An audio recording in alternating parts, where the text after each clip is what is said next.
Why don't we rent a video tonight? Yeah, can we please? On a weeknight? Yeah, come on, Mom. It's okay. Sure. Come on. Let's throw caution to the wind. Put a little weekend in your week. Rent a video. Welcome to Vericon Video, a sometimes weekly show where we relive forgotten and unforgettable movies that once lined the shelves of video stores everywhere. I'm Brandon. I'm Joseph. And I'm Ryan. And today we three amigos are going to be jockeying the cash register in grainy monochrome and talking about annoying customers because we're not supposed to be here today. It's Clerks from 1994. We're all out of Gatorade, but come on in and buy a tabloid or maybe some Chewy's gum. Yes, we are open. So sit back, relax, and welcome to Quick Stop. Welcome to the Cafe 80s, where it's always morning in America, even in the afternoon. Ladies and gentlemen, this is your captain speaking. I have the only gun on board. Welcome to Con Air. Welcome to Jurassic Park.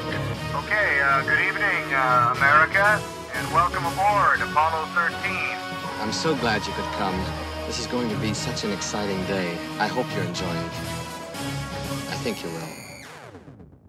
Dante is called in to cover a shift at his New Jersey convenience store on his day off. His friend Randall helps him pass the time, neglecting his video store customers next door to hang out in the Quick Stop. They encounter some offbeat customers as well as some colorful acquaintances while musing about their mundane existence. So, all of you out there in Vericon Video Land, listen, today's episode is going to be a much looser episode than previous ones since we have a special guest, our very first on the show. So welcome, Ryan. Thanks, guys. Excited to be here. Talk about probably my favorite movie, if not my favorite comedy, at least. So this is really exciting. You know, yeah, man. And in watching this movie, it made me like your Twitter handle made sense. It's also shark. It's also shark lives. It's also shark. Yeah. Yes, sir. Okay. Before we continue, dear listeners, this is your official explicit warning. If foul language and sex jokes are not your thing, you've been warned. Eject the tape and return it to Big Choice Video. This episode is not rated PG. It's hard, far from it. I don't know. Let's just chat a little bit. Like we've all, I'm sure, had shitty jobs. So, Joseph, what about you? What kind of shitty jobs have you had? I mean, shitty is keeping it at a low, tame level of a definition. I once had to be a dance instructor for 5-year-olds. I took ballet back in high school, and so my dance instructor was like, you know what, Joseph, you seem really good. I think you could teach these little kids coming in for their first dance lesson. I was like, what the fuck are you talking about? You know, of course, that's going through the back of my mind. So the first weekend, this is like June, right? And the kids are coming in. They're fresh out of school and all that stuff, and they're so excited to get started. All these first graders, kindergartners coming in, right? Oh God, here's Joseph just warming up his feet. Like, well, you know, I'm this one guy out of a class of 12 girls, and you know what? It's fine. Everything's fine. I don't know ballet, maybe some contemporary. So for an hour long, you're seeing this guy who's not even in high school yet, trying to teach 10 to 12 5-year-olds how to do first position, second position, fifth position.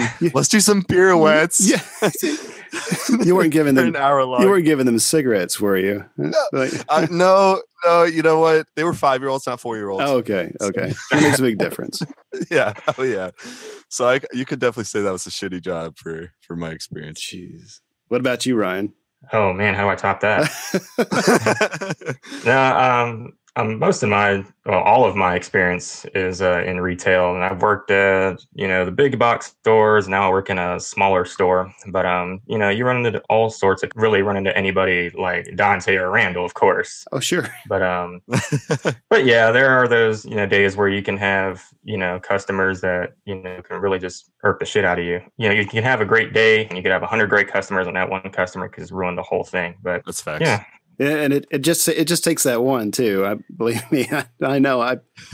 My shitty. I've had my share of shitty jobs, but the one that I think is probably most relevant to our movie and conversation today is I worked in a convenience store for about 4 years, from age 16 to 20, I believe. And in a small rural area, it was very much like the one that Dante and Randall work at. But I mean, we sold gas and we sold like deli items. We made pizzas. And so I made like 60 pizzas a night and for peanuts, basically. When in preparation for the show, I was trying to create like a classification system of the most common annoying customers. And these are the ones that I just came up with off the top of my head. And you guys can jump in if you want. But there's the complainer.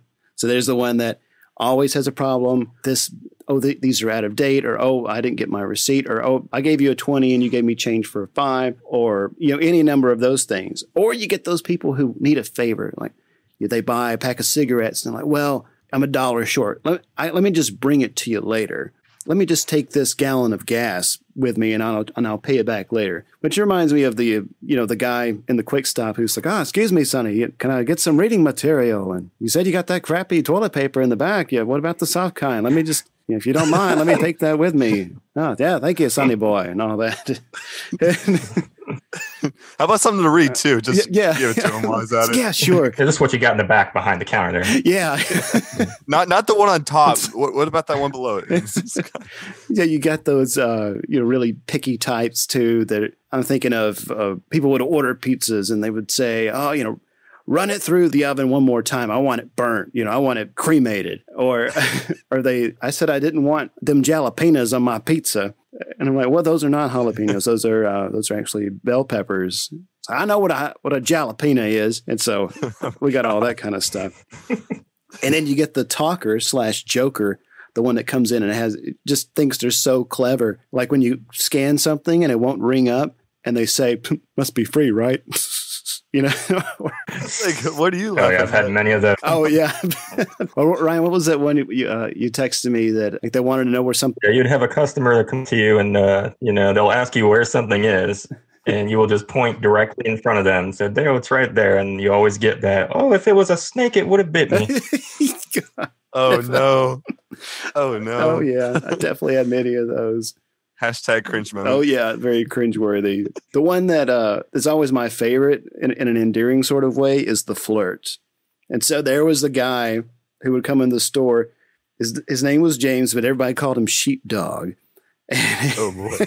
Oh, and he would come in and there'd be like me and this other girl that ran the cash registers. And he'd walk by her and say, how you doing? She'd say, I'm good. He's like, well, you look good. Ha, ha, ha. And he was, I remember one time he told her the story about he got this new big screen TV in his living room. And when he watches porn, it's like, it's life size. Like that was supposed to be a turn on for her. I don't know. It's crazy. Good old sheepdog. So let's see, Joseph, this was your first time watching Clerks, isn't it? Yeah, it was. I wish I could have watched it earlier in my youth to understand the maximum capacity of how people can piss you off. Right. It's hands down high speed, low drag, 5-star film of comedy for sure. Definitely. I love it. Ryan, what about you? When did you first encounter this movie? Well, we'll have to go back a little bit further. When I was younger, there were certain things that were off limits with my mom that I can remember. The Mortal Kombat video game. Sure. Beavis and Butthead, off limits. Oh, no. But my dad, on the other hand, he'd let me play Mortal Kombat. He'd let me watch Beavis and Butthead. Sorry, Mom, if you're listening to this. Oops. And one of the things he let me see at the age of 8 was Clerks. Obviously, probably something I shouldn't have been watching at that age. I laughed more at the physical comedy in the movie. And then as I got older, working in retail and as I watched the movie more and more, it resonated a lot more. Sure. Oh, yeah. That makes sense. I can't remember when I first saw this movie. I think it was later for me. I think I was in college. And I mean, I remember seeing it in the video store many, many years ago. But for some reason, the cover just didn't appeal to me. Like I didn't really know what it was about. I mean, I certainly didn't know like how inappropriate it would be for me in the first place, but I picked it up on a whim at a video store when I was in college, I think. And I think it was the 10th anniversary disc that had just come out. I really liked it, but at the time I didn't really, like I liked it, but I didn't really, like it wasn't one of those that just really had an impact on me at the time. And I think it wasn't until much later that when Clerks 2 came out and having seen some of Kevin Smith's other stuff like Mallrats and Dogma that I went back and revisited, and then I better understood what Kevin Smith was going for, and I started to better understand kind of where he fit in with the other independent filmmakers at the time. You know, of course, he was part of this kind of the Miramax family with Robert Rodriguez and Quentin Tarantino, and I think he definitely deserves that spot there because he's got that gift of storytelling and of writing really sharp, witty dialogue that's not about the plot, you know, like Tarantino. Yeah, I agree. You know, I think, you know, growing up, I loved Kevin Smith's probably first, say 5 movies, probably up to Jay and Silent Bob Strike Back. Oh, yeah. Yeah, and they're all great movies. And even Clerks 2, like you said, it's pretty good. I don't like it, of course, as much as the original, but I mean, there's a lot of good stuff in that movie. I think it was an appropriate sequel. Like it made sense, like in explaining like the characters of Randall and Dante, and as they've kind of grown and working at the fast food restaurant. Oh, movies. Movies. Joseph, you need to go see. You need to see Clerks too. I think I might have it back. Yeah, I know. There's a donkey show. Oh man. and I'm not going to explain what that is, but I think it's worth a watch. I'm looking at the Clerks 2 IMDb right now, just looking at it, and it just looks even better. So, I mean, there's definitely maturity in Kevin Smith's filmmaking and his writing, and in the acting, because they bring back the original cast. And of course, when Clerks was made, you know, these they were just regular folks. They weren't. I mean, I think that they had done some theater, but had no like formal training, so to speak. So, Jeff Anderson as Randall, like really, I think he really like his skills are much more developed, but I want to talk about him a little bit later.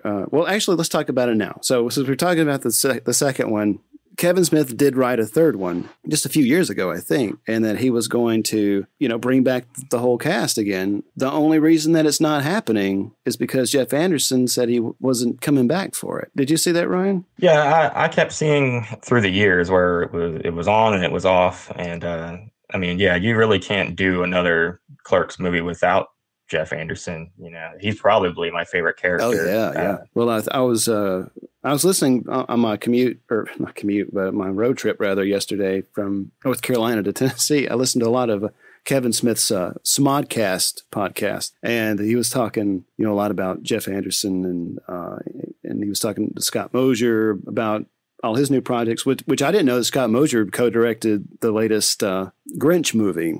I had no idea. Did you know that? I wasn't aware. Yeah, that's crazy. I would have never pegged him for that, but I guess he had been doing a lot of work in animation over the past few years. A little context, background, and if you guys know anything else, feel free to chime in. So Clerks came out in 1994. It's directed and co-produced by Kevin Smith, stars Brian O'Halloran, Jeff Anderson, and also includes what would be the most memorable characters of the View Askew universe, Jay and Silent Bob, played by Jason Mewes and Kevin Smith, respectively. Clerks was shot for about $27,575 in the convenience store there and the adjacent video store where Kevin Smith worked in real life. I'd read that in post-production, they were able to acquire another $230,000 to finish the film. And I think a lot of that went for the music that was used in the film. And I think the music rights probably cost more than actually making the film. Yeah.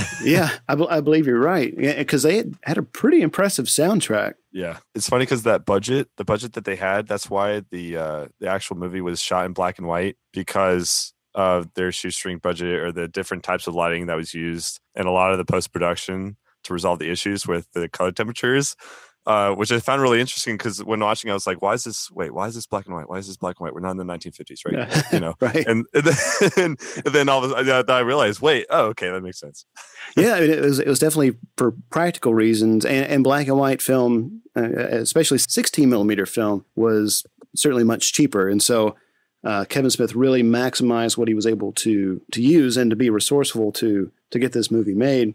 He'd sold like a big chunk of his comic book collection like the year before. It maxed out like 8 to 10 credit cards, and and had used some money set aside for his college education, and it had spent this insurance money awarded for this car that he and Jason Mewes had lost in a flood. So he pulled his resources together. I mean, wow. Don't underestimate this convenience store clerk. Yeah, you can see where he's kind of grown as a filmmaker. You know, he goes from doing a film for $27,000. You know, it's a hit at Sundance, and Miramax ends up picking it up. Right. And because it does so well, you know, he gets even bigger budget to go on to do Mallrats and, you know, subsequently Chasing Amy and Dogman and his other movies. Right. Yeah, this is a lot. And that was something that he brought up on this Modcast episode I listened to yesterday when he was talking to Scott Mosier. He was asking Mosier about his success with, or like how he felt about this huge response, you know, as a director with, you know, all this extensive marketing and with it being number one at one point at the box office.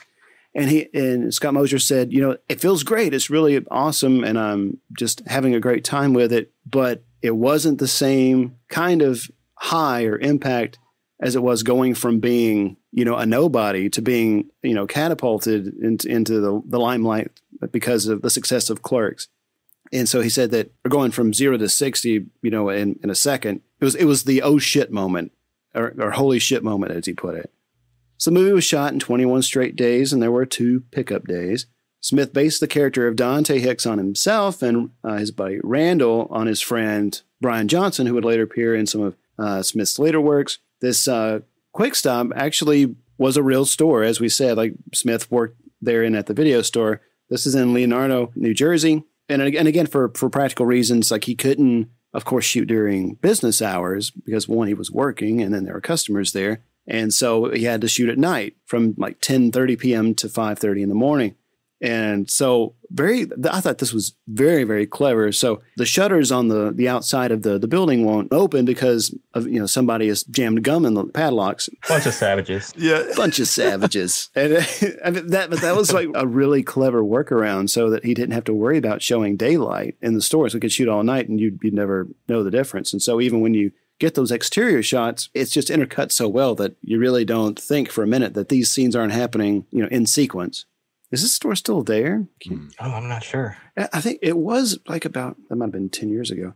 Appears to be still there. Yeah, it is. I can never tell when this information is up to date or not. The store looks like it was still there as of 2016.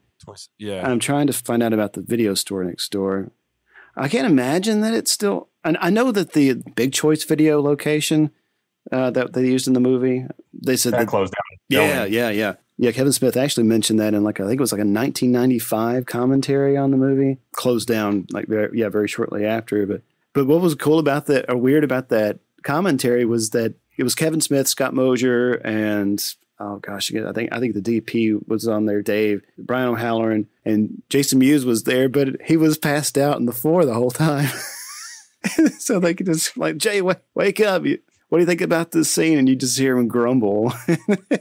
It was really funny. Hey, okay. It looks like, so there is the grocery convenience store, but then right next to it is a TST barbecue. Oh, okay. Mystery solved. So they only had to change one letter and change it to barbecue. yeah, exactly. Hey, work smarter, not harder. Right.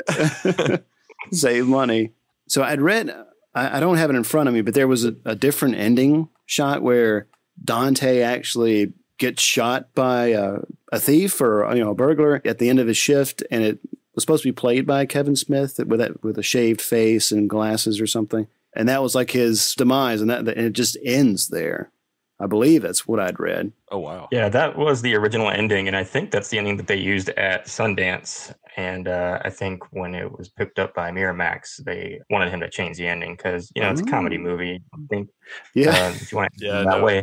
But I can see where Kevin Smith was going with it because I think it harkens back to the Empire Strikes Back conversation that they're having where, everything ends on a down ending. That's interesting. I hadn't thought about that. But Yeah, you're right. With the tone of this movie, like that would be such a hard and jarring shift for the tone to get so dark all of a sudden. I mean, Dante wasn't supposed to be there that day. And so I don't know, I think even that kind of says something, like if he was kind of killed in the line of duty, so to speak. I low-key would have laughed my ass off if the news report came out later that night and said, looking for a white male's on the run, and he was a previous independent contractor. The contractor thing. Yeah, they have that conversation about the contractors on the Death Star. Right. Whether or not they were victims. And then that contractor that comes into the store is like, oh, well, I'm a contractor. Here's my card and all that. And I forgot the line, but he's talking about, he said something about kind of going into the work of being a contractor. It's like political. Yeah, he just says that it's, based on personal politics, you should know what kind of job you're heading into. So right. What Randall was getting at was, these independent contractors that were working on the Death Star, they knew that a war was going on, and their casualties of the war, it's their fault. They should have known what was going on. Right. Right. And they're leaving behind their wives and children, and here they are on the Death Star, trying to get it complete, and the rebels just go ahead and fuck it all up. Oh my God. I mean, I love it when they talk about movies in the View Askew universe. Like even in Clerks 2, these guys are nerding out about Lord of the Rings, and Randall's like, okay, there's only one return, and that's of the Jedi.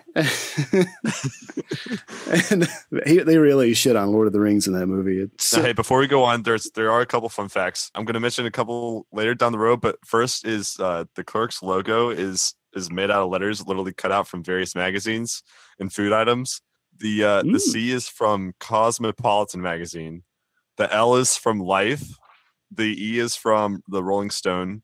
The R is from Ruffles potato chips, and the K is from Clark Bar, and the S is from the Goobers box.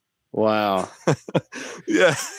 It really is that. And it's very much in line with the theme of the movie, or of kind of being immersed in this commercial space where you're peddling all this shit that you don't really have any invested interest in. You feel like Dante, you're just hanging out at the counter. Sure, if this person wants cigarettes, or if you want some of that softer toilet paper or this magazine, I don't give a shit. Just get it. Just leave me alone. Something at the beginning that I want to bring up, since the movie opens with Dante getting the phone call that he needs to cover a shift, and so he has to come into the quick stop, and there's this little montage of him kind of setting up for the day. So he's making coffee, and he goes to that little newspaper lockbox and pulls just takes the whole stack. After he takes the quarter he used to open it, he just stuck it back in the register. So it's kind of like part of that routine, of opening of the store and stuff. And so I don't know, I was just thinking about that as like a workplace practice. Like these are just the little quirks, these little workarounds that you do, getting everything set up.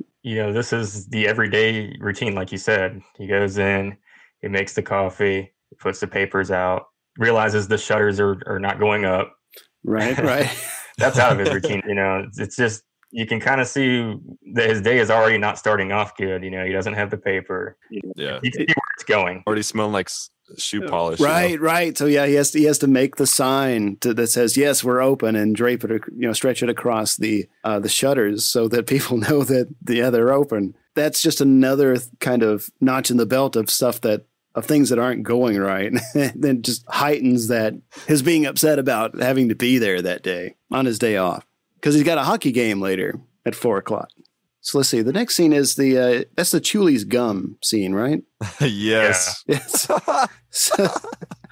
So the guy, he shows up. He's got like a little briefcase. Oh, he just buys a coffee, and he just, he can drink it in the store. Right.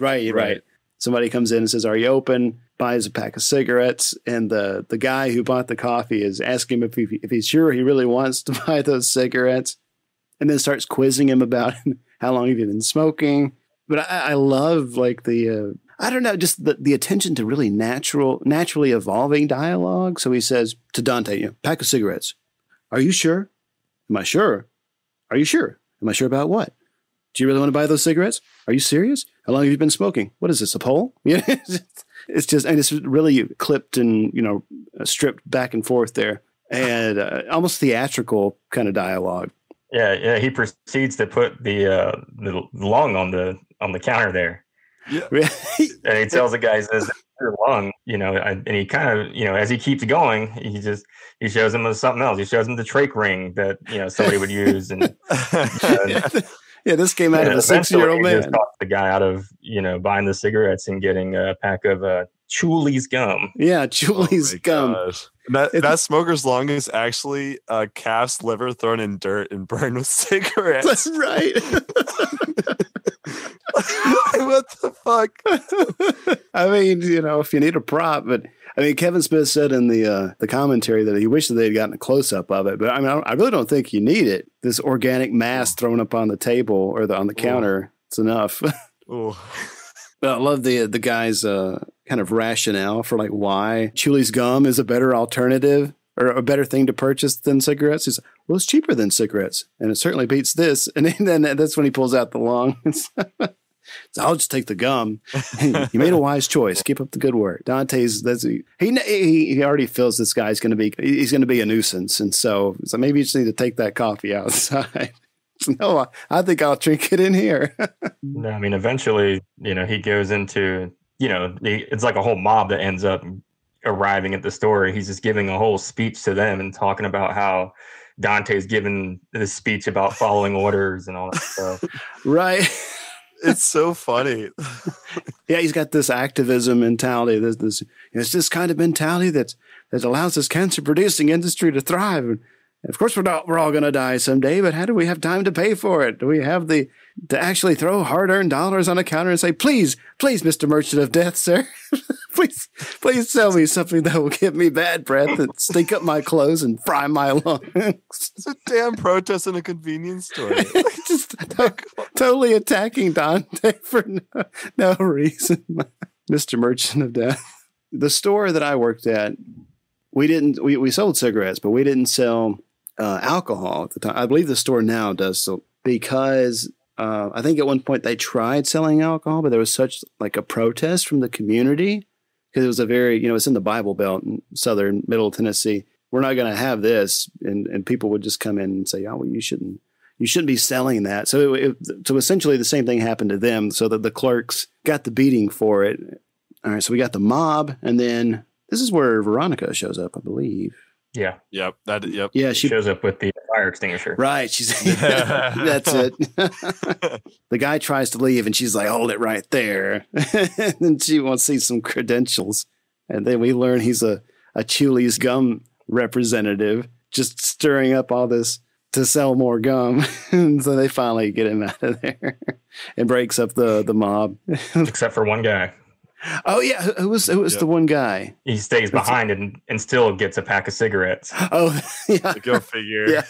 John, you can just see the look in his face like, are you fucking kidding me? Yeah, like going from an extrovert to an introvert in a matter of like 5 seconds. Like, it's a pack of cigarettes. You ought to be ashamed of yourselves. Easily led automatons. Try thinking for yourself before you pelt an innocent man with cigarettes. I feel like the Dante and Veronica stuff, I never, as many times as I've seen this movie, I never remember their dialogue. Well, I mean, if you want to talk about lasagna, we can talk about lasagna, how to make lasagna, how to properly give lasagna to a boyfriend, or even just how to suck 36 dicks. Let's say 37. Just to be nice. In a row?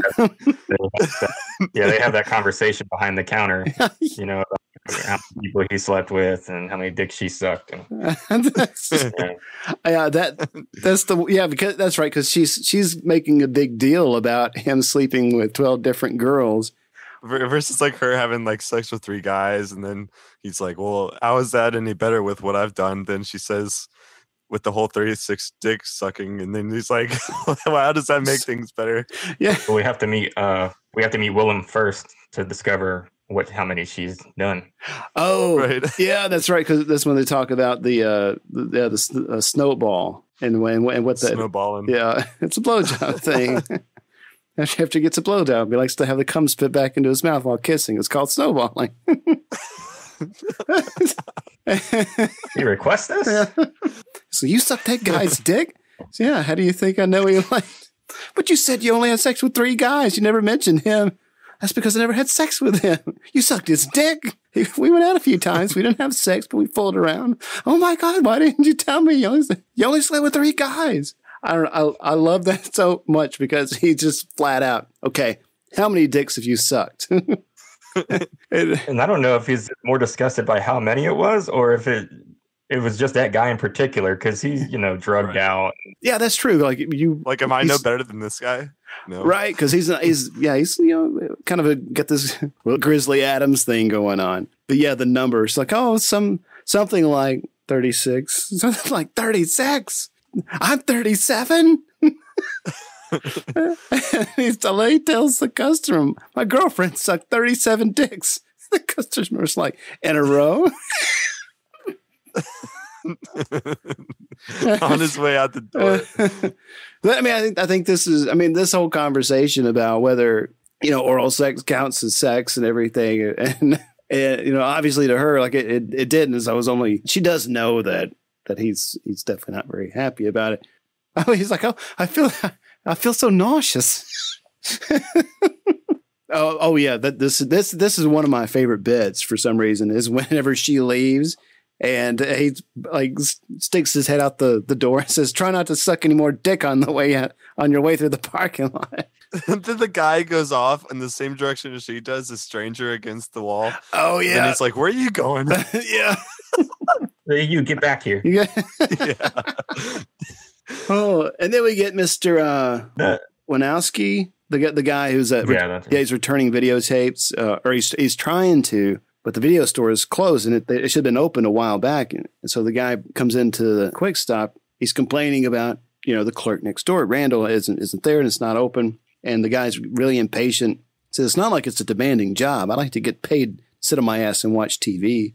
And then I walked in the other day and the son of a bitch was sleeping. I'm sure he wasn't sleeping. You calling me a liar?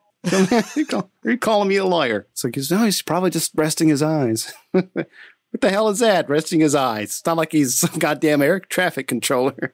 Actually, that's his night job. Oh, wise as too. Crack wise. I don't think I ever really had the balls to be snarky and kind of a wise ass to a customer, but I do admire him for he's just not taking any shit today. He's just so over it. Yeah, he does have the one line where he says that's why you're jockeying a register instead of having a steady job, and you can see the dejected look in Dante's face right after he says that, and he's almost like, man, this guy is right. Yeah, that's a good point. I'd forgotten about that. Yeah, it's a small moment. Like the truth in that does hit him. It hits him in the core. Oh, and so he leaves his keys on the counter. That's right. And then Dante delightfully snatches them up after the guy leaves and just tosses them in the trash. And then we meet Randall. Yeah, we meet Randall. This is his introduction. So there's a good old Randall. A woman waiting outside the RST video, and he acts like he's trying to get into the video store. She said the store's closed, and he's like, "Man, I want to rent a movie."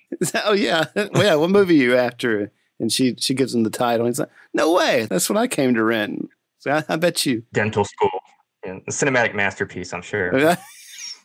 Dental School, that's right.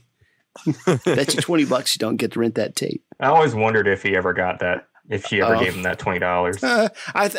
I wonder. I think he probably just relished more in the fact that she just was just waiting, and then he just casually opened the door after that little encounter. Yeah, right after that, it's probably one of my favorite lines in the movie when he walks by Renarski, and he's like, "Oh, did you see a set of keys?" And he's like, "No time for love, Dr. Jones." Oh,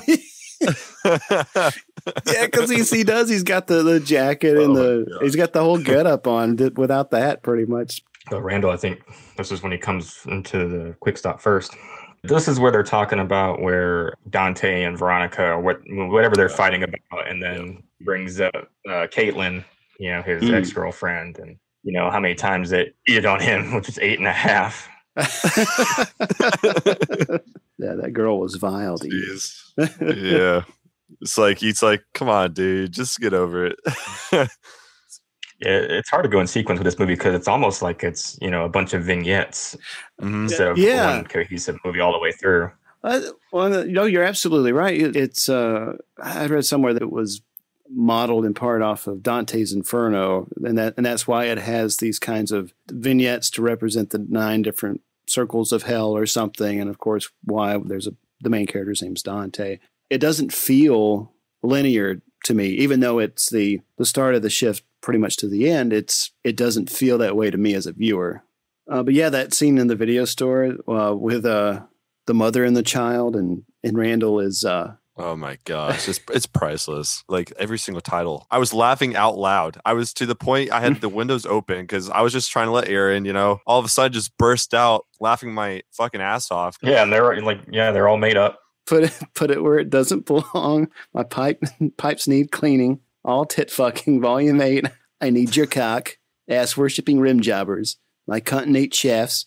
Come clean. Come gargling. Come naked. Can't even go on.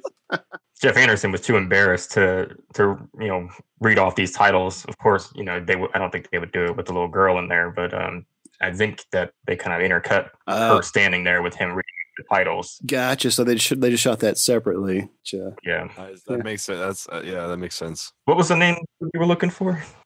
So let's talk about Jay and Silent Bob. We hadn't really talked much about them yet, and Olaf, the Russian.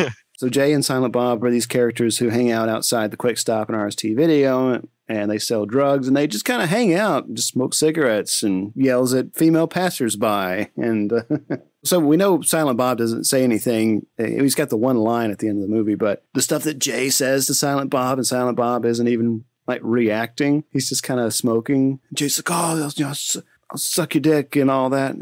So you fucking faggot. You fuck you I hate guys. I love women. Kevin Smith was not a smoker at the time, and if you watch it real close, you can tell he's not really natural when he smokes his cigarettes. Oh my gosh. Yeah. Oh wow. It wasn't until after the film came out that he started really smoking, I think. Yeah, and this guy, he smoked a lot. Just last year had a pretty severe heart attack. I don't know if he quit after that, but I know he lost a ton of weight. In the Smodcast episode I listened to from, I think it was recorded in November, you can hear in the background there's a lighter 8 times in that hour and a half episode, and it's while Scott Mosier is talking. So he was still smoking at that point anyway. Oh, so we meet Olaf, it's Silent Bob's cousin? The guy from Moscow? Yeah. Moscow. Moscow. Olaf, metal. English. Girls sexy. Girls think sexy. Yeah, girls think sexy. Skull, you got to hear him sing Olaf. Yeah, he says, Olaf, girl pretty. And you go, Skalnek. Yeah. I don't know what that means. But. Jay says, oh, that's fucked up or something like that. And the girl asks Jay what that means. He's, I don't know. This guy's a character. This guy's a character. That's it. Yeah. No, he's got a metal band, doesn't he? It's called Yank Your Fucking Blue Jeans or something like that. Yeah.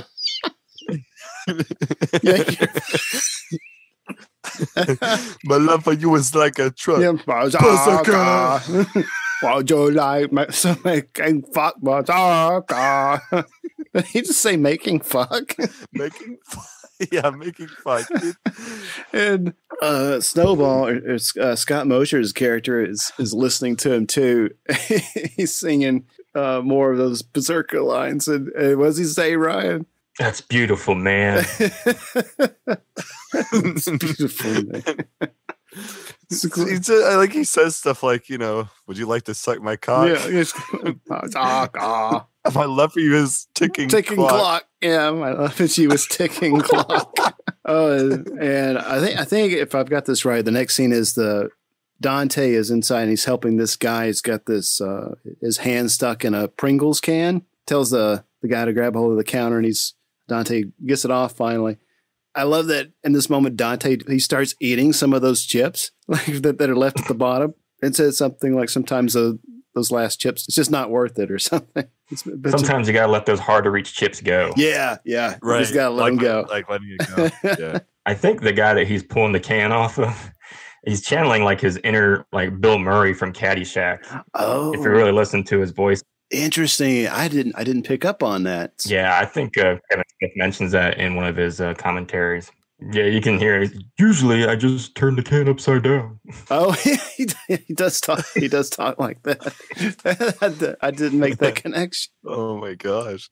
So I think this is where we get the Death Star conversation, somewhere around here. Yeah, because right before the scene, you see Randall watching TV in the video store, and kind of looks like he has like this epiphany when he's watching. Seems to be Star Wars. You can definitely tell it's not, but right. Then he go over and talk to Dante about what he was just thinking about with the independent contractors and all that stuff. Yeah. It's interesting to think about like when you're just kind of occupying, or when you feel like you're just occupying a space, like in a job. And for Randall, he's has nothing to do really but to watch a movie and to just think shit up and let his mind wander. I'm going to go say something to Dante about that. And so he can just go next door and do that. He has that convenience. In this film, they feel very at home there, despite their frustrations or a resistance to being a clerk. They kind of maybe unknowingly embrace it. Does that make sense? Yeah, it does. Yeah, especially when they both work together. They know they can kind of, lean on each other. It's almost like the whole misery loves company, saying. Yeah, and that's a good point, too. After these messages, we'll be right back. Yeah. And now for a special shout out to our patrons, Collin, James, Annette, Mando, and Lewis. Thank you all very much for supporting our little show. Be sure to check out Annette's podcast she does with her son Hayden called How to Make a Monster Kid. She also just published an episode 0 on the feed as a proof of concept for a new project she's cooking up called A Sense of the Macabre. Be sure to check out James's short film, The Monster. The link is in our show notes. Mando has a great podcast he does with his friend Patrick called Thematic Elements. Be sure to go check that out. And, of course, Lewis is 1/3 of Random Movie Roulette, and those guys have a fantastic show, so go check them out. Speaking of Random Movie Roulette, Lewis, Jack, Mike, you guys are great, amazing, spectacular. Thanks for the personal shout-out. Really appreciate that. Such powerful energy when it comes to movie podcasting, which really keeps each episode fresh. Check out their latest episode, Heather's Microwave Massacre, Barbarella. Keep up the good work, guys. If you're interested in supporting the show like the aforementioned patrons, go to patreon.com/VeraconVideo for more information. Casual renters, our $2 a month tier, will get you a shout out on the show and a name check in the show notes. Or you can become a preferred renter for just $4 a month. That gets you those perks, plus a monthly bonus episode not available anywhere else, in addition to other exclusive written audio and video content. All the surprises to come. Pledges go to offset the cost of web hosting, post-production services, and advertising and marketing, so please go check it out. And now, back to the movie. Let's see where we are, fellas. They talk about the guy that's on the floor, and he's going through all the eggs, and he's examining for imperfections. Yeah, then the milk lady going through like the expiration dates on the milk cartons. Right. That part was played by Kevin Smith's mother, and she also comes back and does the same thing in the second movie. See, Ryan, we were talking about this last week. I think that you said that this has happened to you. Like somebody was just going through all the milk, like trying to find the absolute most freshest gallon. Yeah, I mean, yeah, you can find those people, that will go through every gallon of milk, and they'll just they'll push things out of the way just to get to it. Like how? Like what makes you want to do that? It's not your store. Okay, it doesn't matter. Gee. There was a stand-up bit. It was Jerry Seinfeld. He'd had this special on Broadway, and I remember this joke pretty vividly, where he's talking about how do they know that that's the exact day when they manufacture a gallon of milk? Like how do they know that that's the day that it's going to expire? So do the cows just tip them off and to the person milking them? It's like kind of whispering July 3rd. And the milker is just like winks and nods like, I got you. Oh my God. Yeah, and what people don't understand about those things, especially like with organic milks that are good for, like 3 months, what they don't get is once you open that milk, it's only good for about 7 days after you open it. It's not good until the expiration date after it's open. Right. And the general public isn't really taught how to interpret that expiration date. Because for one, there's so many different versions of that. Like you get the best buy date and the sell by date. So I don't know, I think there's just a lot of confusion. And so people just like once they approach that date, they just, oh, that's it. You know, I'm just going to toss it out. But Ryan, like you said, like they just don't, even if they had something that was tainted or had gotten bad after 7 days or something and they got sick, they probably wouldn't attribute it to, you know, to having drunk something that it was already expired. Yeah. All right. What's next? What do we got, guys? You know, when they're talking about the milkmaids, they're just talking about all the annoying customers that they face on a daily basis. And they kind of go through this, you know, montage of people. Oh, yeah. They're talking to the camera. Yeah, that was hilarious. My favorite was the girl that was literally just standing there asking me how much this was. And you have the fucking sign right behind her ass. Like, there it is, 99 cents. Look at the twice. Yeah, she does it with the video store with the new releases too. Right. Where's your new releases at? And they yeah, exactly. I love those shots of the video store where you can actually see the movies that are on the shelf. That's like a time capsule for me. I remember the only one that comes to mind right off the bat was, I think, Under Siege with Steven Seagal. That was on the shelf. I was pointing that out. I was like, oh, there's Alien, there's Boomerang, there's Innocent Blood. Wow. It's it takes me back. Reminiscence. Let's see, Veronica, doesn't she comes back, right? She brings him lasagna. I think this is where he finds out that he's stuck there for the entire day. Right. He calls calls his boss, right? His boss is out of town or something. I think he calls a coworker or something, and they tell him that the boss has gone to Vermont for the weekend. Yeah, gone to Vermont. Yeah.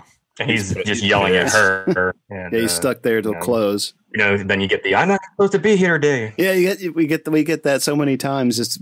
It really demonstrates just how frustrating that can be when you come in, you know, as a favor and, you know, you're being taken advantage of, or people just don't think twice about the value of your time, I guess. Yeah, like they're literally stomping all over you. And like Dante said, are you fucking and Randall points this out to him.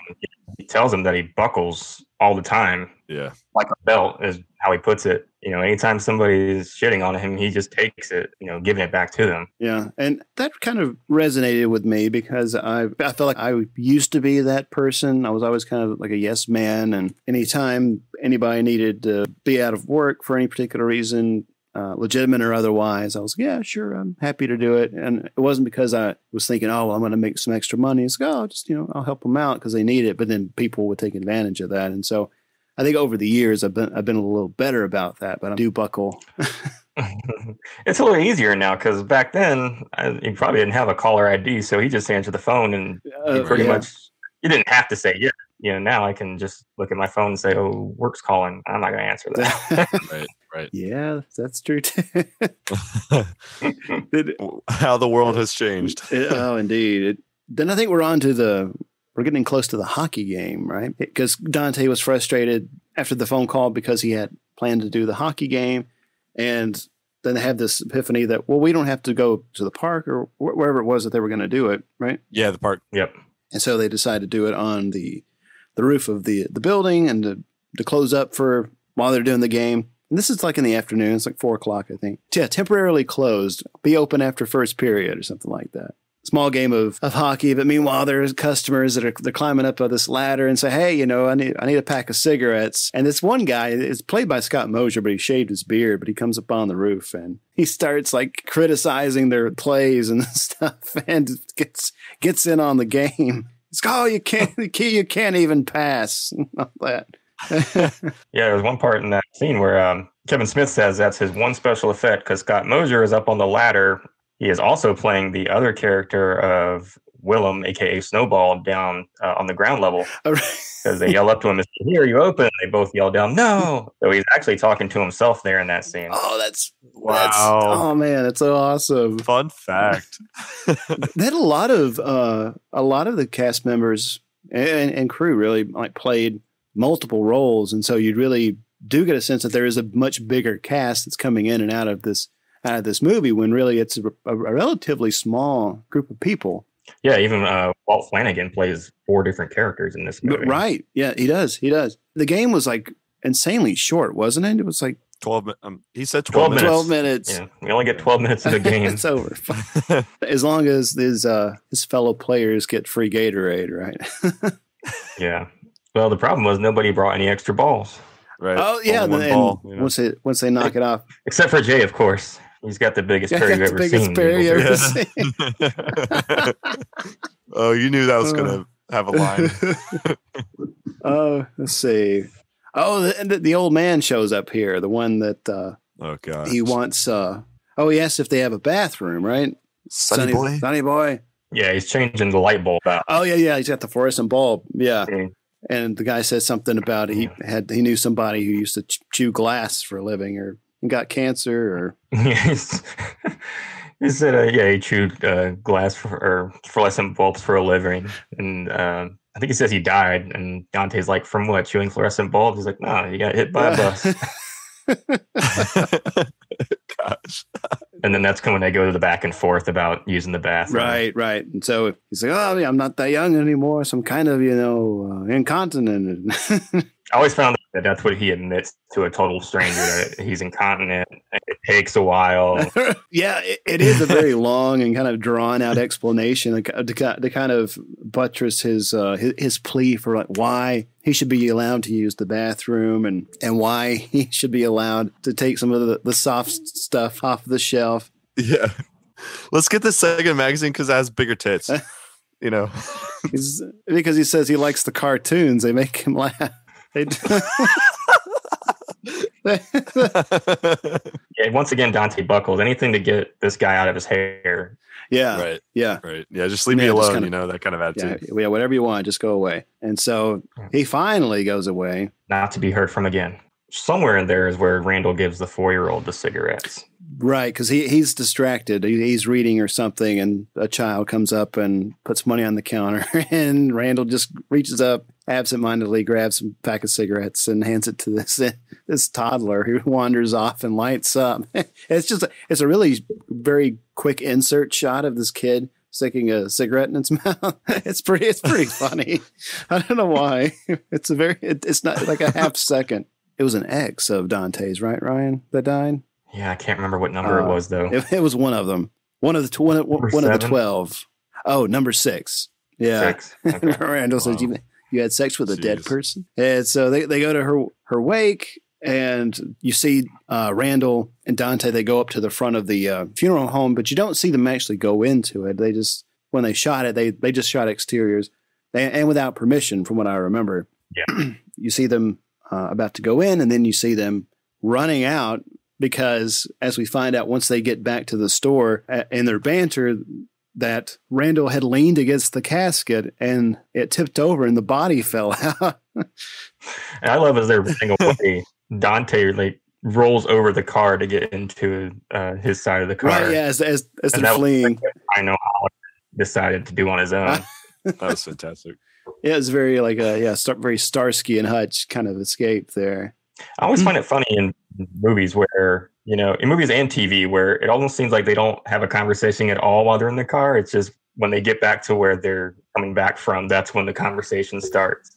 That's a good point, because this movie or this scene is a good example of that, where what the conversation they have would have certainly immediately happened the second they got back in the car. But you're right, it doesn't happen until they get back to the store, and we don't know how long of a drive that was. But yeah, that's interesting. And the other commentary from 2004, I believe, when they're outside of the convenience store, going back and forth at each other about the casket being knocked over, there's a line. Jay asks, or he tells them to open the video store. Randall says, "Shut the fuck up, junkie." And for some reason, he could not get that line down. He always had a different inflection on it, where it'd be like, "Shut the fuck up, junkie," or something like that.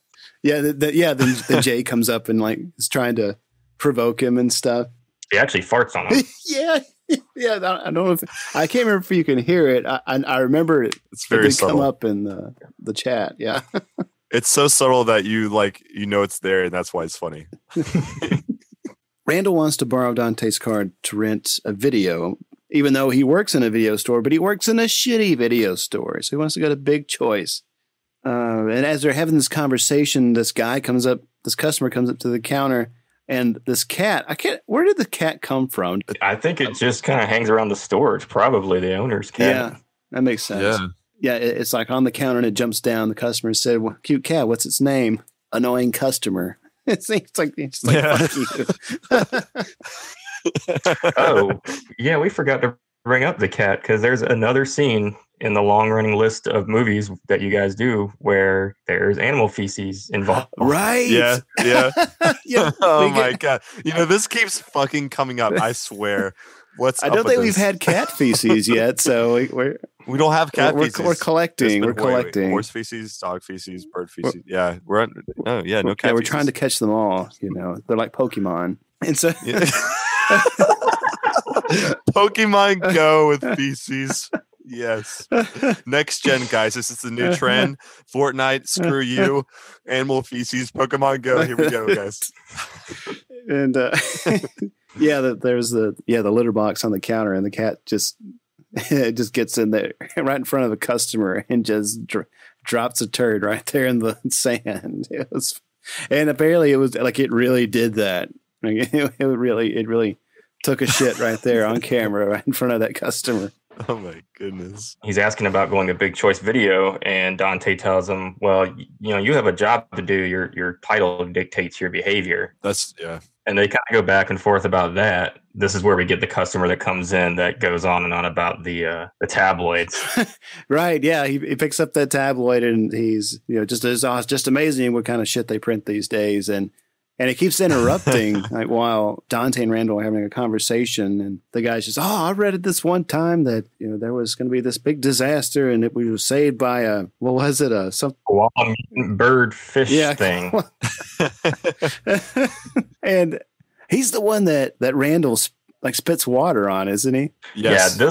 This part, when I was younger, this was my favorite part in the movie. Just him spitting water on the guy, and the guy just gets so pissed off and he says, I'm gonna break your fucking head.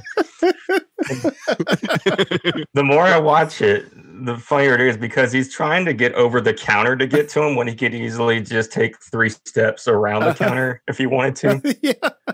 I can remember, when I was younger, if I saw something that was really funny, I would just rewind it over and over and over again. And that was one of the scenes where I did that. It's a good one because it's another one of those scenes where Dante is trying to just pacify and say, "Here, I'll refund your money. Let's call it even." And the guy's like, this is the last time I'll ever come in here, and if I ever see you again, I'm gonna break your fucking head open. And he just says it again. He's so emphatic.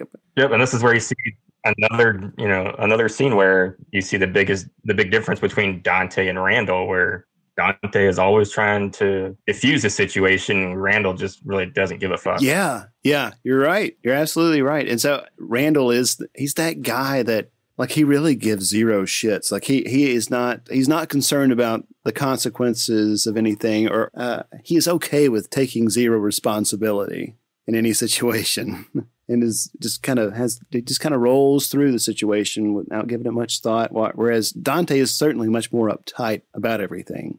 And we don't really know why. I think he's kind of just been used to being shit on all the time. And for some reason, he just can't get out of that rut. I think it's part of the reason why he's always going back to Caitlin, even though she cheated on him 8.5 times. I think he's just comfortable with, being shit on all the time. That's his comfort zone. Mm-hmm.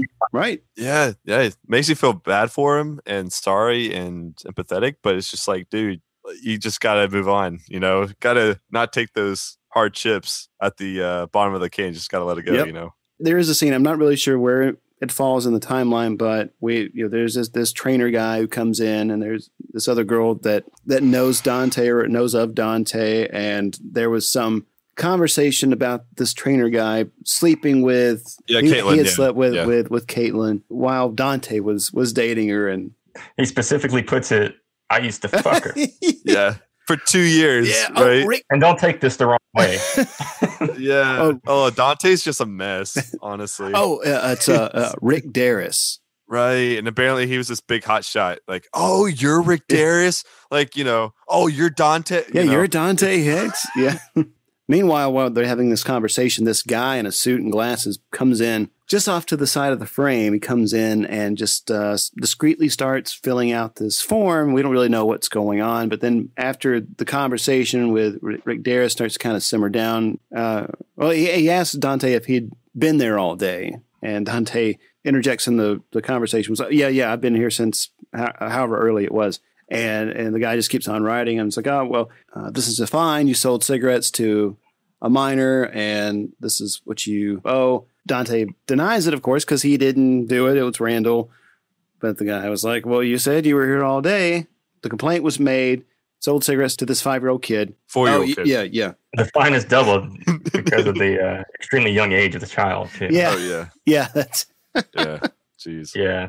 Dante is too preoccupied with the conversation he's having with Rick Darris and the other girl to even really realize what's going on with the guy that's writing it. Yeah, and after they hear, Heather's her name.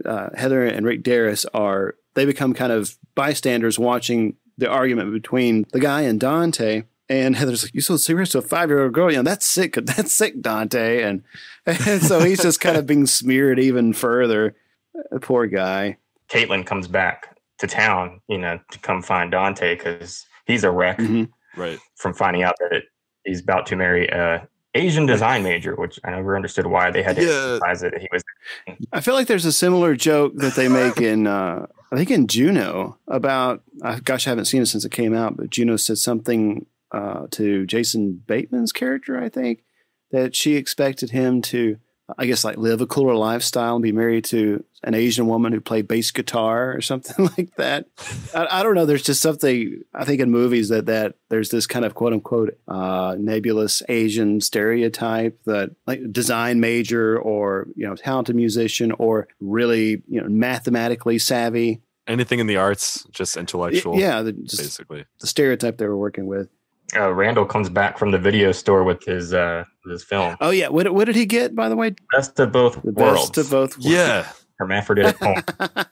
Yes, of course it is.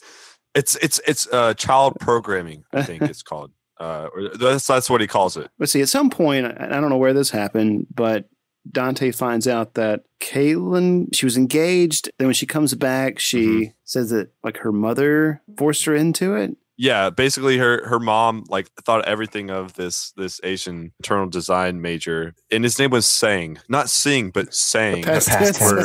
Past tense.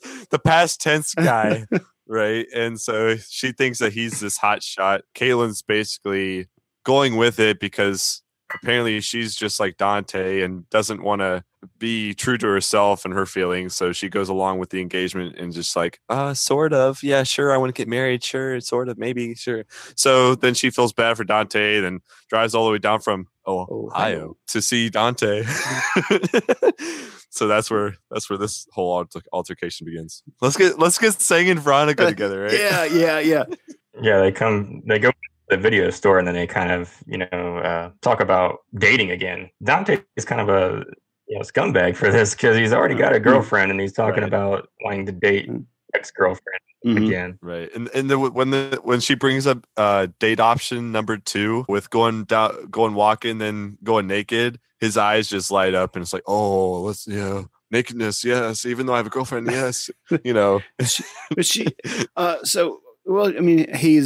he's had a fight with his current girlfriend and, he's had a shitty day. So he's in a very vulnerable state at the moment. And then I think, there's this sense that that Caitlin was the one that kind of got away. And then that was kind of why he was so concerned that she was getting married. And now he learns that, it's not what you think. And I'm going to give the guy his ring back. Dante wants to take her out. I think this is the scene. I can't remember, but one of these scenes, I think it's the one in the video store. Like they shot it on the first day of shooting. It was like a 5 to 7 minute take. You're right. I think that was the first scene they shot. And then I think right after that, they shoot the scene with Randall and Veronica in the video store.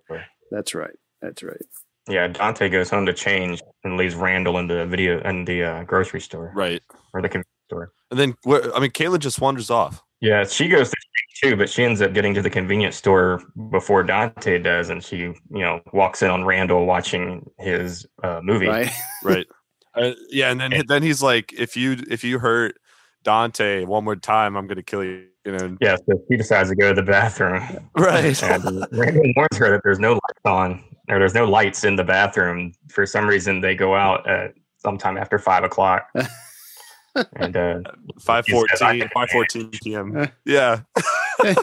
The gag is she goes into the bathroom thinking that Dante is in there, but when really it was the old man who wanted the toilet paper and the porno mag, and he went in there and died with an erection. Yeah, while masturbating to the porn magazine. He had seizure. I don't know much about the specifics of rigor mortis, but that is very peculiar. And the fact that must have been some erection. And the fact that she didn't even notice that the body was just completely limp. Wouldn't you have a smell? Like when there like be a when smell? you die, don't you piss and shit yourself? The tension in your organs and your in your muscles like loosen, and I've heard that. I don't know. That's not really my area. I mean, she's traumatized, right? They have to take her away. Yeah, so she comes out of the bathroom, you're right, thinking it was Dante, and she's going on and on about how great it was and how he let her do all the work. Right, yeah, that's it. Yeah. And just denying it, rightfully so, because he wasn't in there with her, and they don't know what's going on. Dante tells Randall, he says, call the cops. He's like, why? He's like, well, somebody's in the bathroom and he just raped Caitlin. And Randall just like that comes back with, she said she did all the work. Dante's just got this look on his face, like, what the fuck is she talking about? All right, well, she just had sex with a stranger. At some point, the coroner even says something smells like shoe polish. Ongoing joke throughout the whole movie. She says it. The hockey player calls him a shoe polish smelling motherfucker. Yeah. And now the coroner says it. Well, what happens is after they take the dead body out of the convenience store, and for some reason, Caitlin is in the ambulance with him. I don't know if the town has one ambulance, but yeah, apparently. And then Snowball kind of jumps in the ambulance as well, and they all ride to the hospital together. Apparently, it's so weird. I mean, that's just another kind of quirk in Clerks. Just the kind of, you have to kind of suspend your disbelief about the way some of these things go down in this movie. I think we're approaching the salsa shark. Yeah, I forgot they replaced the label on that, like with which is funny because all the other labels behind them you can see clear as day, but for some reason they cover up the salsa and I think the chips that he's eating. Yeah, yep, that's right. Yeah, that is unusual. I mean, yeah, and they know it's an extreme close up, so you can actually read the fake brand. I guess they didn't think in camera that you would be able to read the others. Yeah, he does the great Jaws line where he just says, "We're gonna need a bigger boat." And Gage goes into salsa, sharks in the salsa. Our shark. Our shark.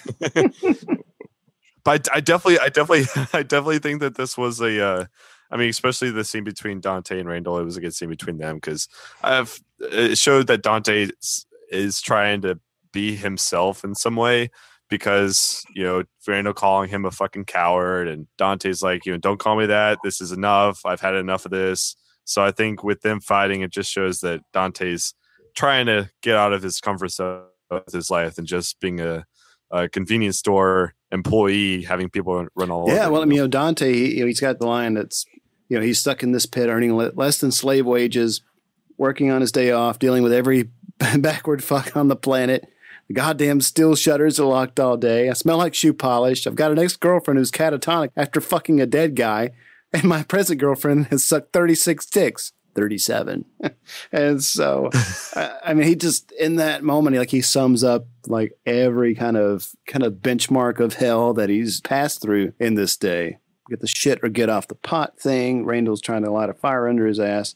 Yeah, Randall's trying to tell him that you can change things. You don't have to settle for, this job or this life. You can go back to school. And Dante just says, well, no, I can't. Change just is not easy for him, apparently. Yeah. I think, Ryan, you and I talked a little bit about this, about kind of like as we've gotten older, we kind of better understand that Dante's resistance to or his hesitation to change his situation, I guess empathize a little more. as I've gotten older, I think I've actually kind of seen myself a little bit. And, I find it hard to change sometimes. I mean, just doing this podcast with you guys is a big change for me. It was something that I really wanted to do this year, was try to, put myself out there more. This has really been a very, very helpful step in challenging myself, I guess, in some ways, to, like you said about Dante, kind of breaking down or dismantling that complacency, or that sense of sameness and everydayness, the mundane, just to kind of change things up a bit. I do want to touch on the scene where Jay and Silent Bob comes into the store, though. Yeah, so they come into the store, they find out what happens to Caitlin. They actually kind of tell Dante that, Veronica is the right woman for you, she brings you food, you change your tire. But I always found this scene great because Dante is oblivious to what he has in Veronica, but the local drug dealers that stand outside all day long can see what he does. Yeah, exactly. Yep. And of course, Kevin Smith has probably my favorite line in the film when he tells, Dante that most girls don't bring you lasagna, or most women don't bring you lasagna. They mostly just cheat on you. Yeah. And Dante needed to realize that, wait a second, I do love Veronica. Yeah. And you're right that it takes these seedy types to clue him in on that. Silent Bob is kind of that voice of reason that even just those two little sentences is what kind of wakes Dante up. He's right. He loves her. Meanwhile, Randall's over in the video store telling Veronica, that's it. He doesn't love you anymore. Yeah, exactly. Like two things opposite. And you're just like, oh, well, shit. Damn, Dante. Sucks to suck, bro. So after they talk in the video store, this is when we have the fight scene with Randall and Dante. The part I really love is I think Dante grabs a loaf of bread out of the little basket there and passes over the head. Dude, that's amazing. That's right. And they just trash the store, and with candy bars flying everywhere. And yeah, it was a mess. I don't know if this line is the same as it is in the movie, but Randall saying this. But that guy Jay's got it right. Like, he has no delusions about what he does. He's like, us, we like to make ourselves seem so much better than the people that come in here just looking to pick up a paper or, God forbid, cigarettes. We look down on them as if we're so advanced. If we're so fucking advanced, then what are we doing working here? Yeah, I can relate to that. I mean, there are some people that treat a job or a grocery store or, jobs where you can be easily replaceable. Oh, sure. And especially in retail. And some people do treat it like they put that job on a pedestal. Now, of course, it's your job. You're going to try to do it to the best of your ability. But yeah, I think Randall kind of hits it on the head there, where it's just a job. It's not your entire life. Right. I've been guilty of that too, of being at work, at least in the past. I honestly wouldn't say I do it, or I feel it that much these days in my line of work in education. But, certainly it's easy to feel like you are in a more elevated position, and these people that oddly that you're serving are somehow beneath you in some way, or that they are subhuman or something like that. And that's why every human being that you come in contact with on the other side of the counter is, not all the time, but in some cases, they're just such a pest. Yeah. So the movie ends with Randall and Dante cleaning up the store. They're kind of talking about how they're going to fix things with Veronica, how they're going to fix things with Caitlin. Randall's like, well, I'll help you with that if you want. And Dante's like, nah, you've done enough. And so they're just kind of talking about what they're going to do the next day. Dante said he's going to call out. And then I think Randall's working till a certain time. So they're just kind of talking about what they're going to do the next day. And the movie kind of closes with that. Of course, Dante asks Randall to wrangle for him on the way out the door. Right.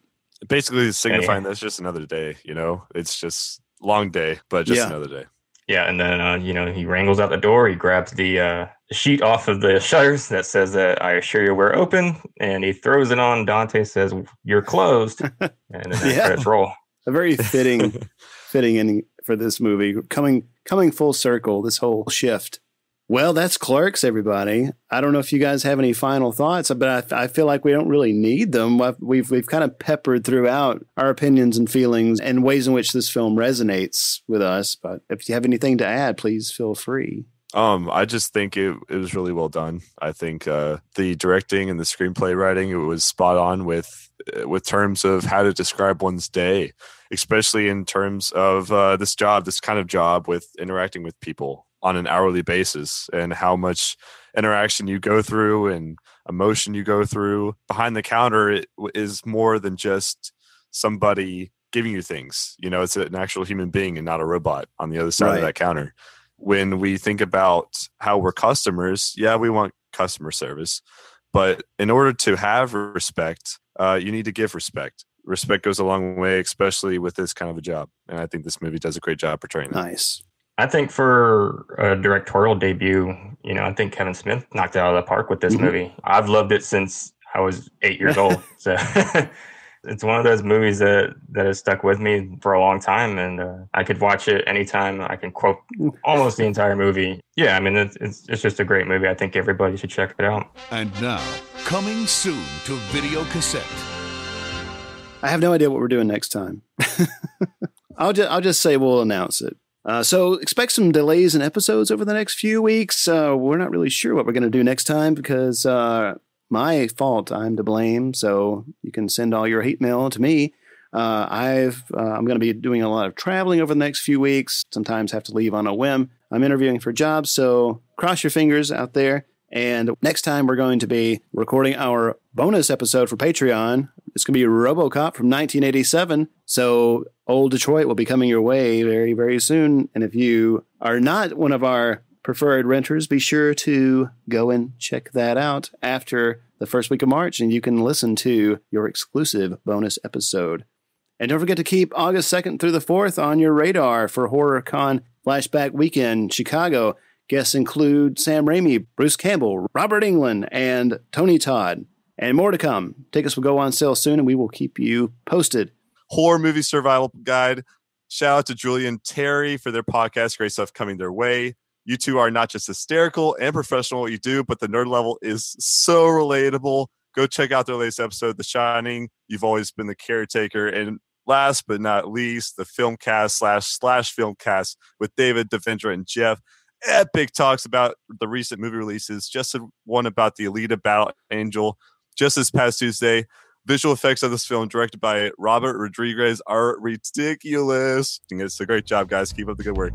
Remember to rate and review the show on iTunes. And if you have any questions, suggestions, or just want to tell us what you think of the show, email us at vericonvideo@gmail.com or call the Vericon Video hotline at 312-620-5560.